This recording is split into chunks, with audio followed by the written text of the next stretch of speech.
Pioneer Bengal. RTC গার্মেন্টেক্স এবং STC গার্মেন্টসের যৌথ উদ্যোগে আয়োজিত আরটিসি ও এসটিসি গার্মেন্টস ফেয়ারের তৃতীয় সংস্করণটি আজ কলকাতার নিউ টাউনে বিশ্ব বাংলা কনভেনশন সেন্টারে অনুষ্ঠিত হয়ে গেল।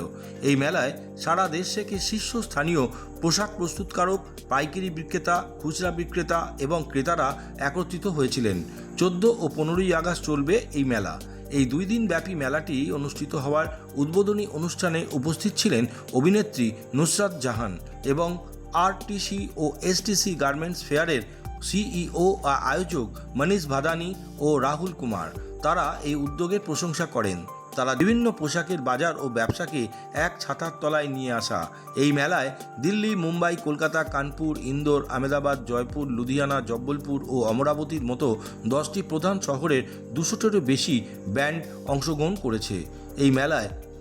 এছাড়াও এই মেলার আরেকটি উদ্দেশ্য হল পুজোকে আসন্ন দুর্গাপুজো এবং দেওয়ালিকে সামনে রেখে ক্রেতারা একটি মাত্র প্ল্যাটফর্মের বিভিন্ন শহর ও ব্র্যান্ডের পণ্য দেখার ও সংগ্রহ করার সুযোগ পাবেন। আমার মনে হয় কলকাতার জন্য এটা সুখবরই, কারণ জায়গায় জায়গায় শপিং যারা করছে তারা কিন্তু একই জায়গায় এসে সমস্ত ব্র্যান্ডস এবং সব ধরনের নিজের পছন্দ মতো তারা এসে এখানে চেক আউট করতে পারে। সো আর 2 দিন ছুটি রয়েছে, আজকে এবং কালকে। Tomorrow is also there. তো আজকে এবং কালকে তাদের এই ফেয়ারটা চলছে। এসটিসি অ্যান্ড আরটিসির গার্মেন্ট ফেয়ার খুব বড় করে করছে এবং বিভিন্ন শহর থেকে 11টা শহর থেকে ভারতবর্ষের মানুষেরা, ব্যবসায়ীরা এখানে নিজেদের কাজ, নিজেদের প্রোডাক্টের এখানে এক্সিবিট করছে। সো আমার মনে হয় ছুটির দিন আপনারা এসে এখানে দেখতেই পারেন কিছু না কিছু।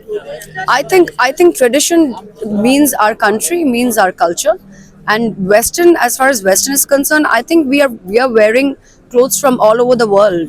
Indians have gone global, so we definitely uphold our integrity and culture in the first place, but we are very open to test and try all the other cultures as well. But the first priority would always be Indian.